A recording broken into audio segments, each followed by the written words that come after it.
Cambridge পরীক্ষায় বিশ্বের সর্বোচ্চ নম্বর পেয়ে top in the world award পেয়েছেন 94 জন বাংলাদেশি শিক্ষার্থী।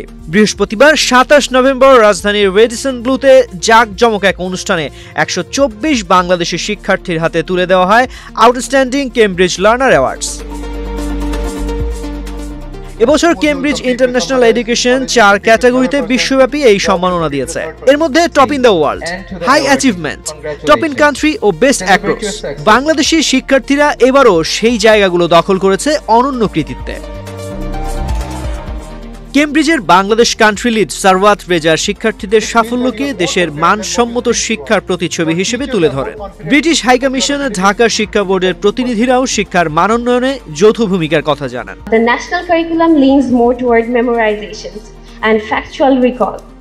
I wouldn't blame them completely for this approach because medical science is vast and demands its students to retain large volumes of information. College education goes much beyond subject knowledge. It actually builds a set of behaviors and skills which helps you survive and thrive in this complex world.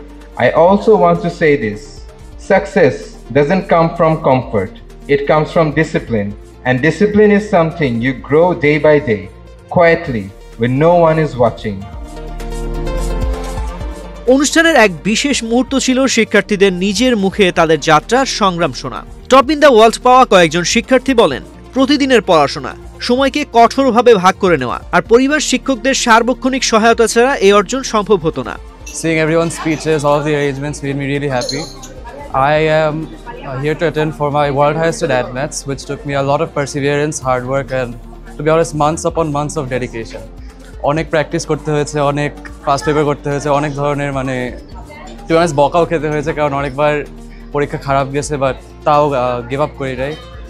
আবার এই অ্যাওয়ার্ডের main I guess কী বলা যায়, তো main credit হচ্ছে আমার আব্বু আম্মু, কারণ তারা আমার এই ফুল জার্নিতে আমার পাশে ছিল। আমার টিচার্স, কারণ তারাই আমাকে গাইড করেছে, এবং মাই ফ্রেন্ডস, কারণ they made this whole journey way more enjoy. আমি আমার প্রথম মকে ফেল করেছিলাম, তারপর কনস্ট্যান্টলি একদম খারাপ অবস্থা, বাজে অবস্থা, দেন কোনো মতনভাবে আলহামদুলিল্লাহ আমি এএস এর মধ্যে 95 পেয়েছি অ্যান্ড A2-র মধ্যে 92 অ্যান্ড কান্ট্রি হায়েস্ট। তো এটার জন্য আমি আমার বাবা মা, আশেপাশের ক্লাসমেটস, ব্যাচমেটস, দেন স্পেশালি সিফাত স্যার, যিনি আমার ল মেন্টর, ওনাকে থ্যাংক করতে চাচ্ছি যে লাস্ট মোমেন্ট পর্যন্ত উনি আমাকে ছাড়ে নাই।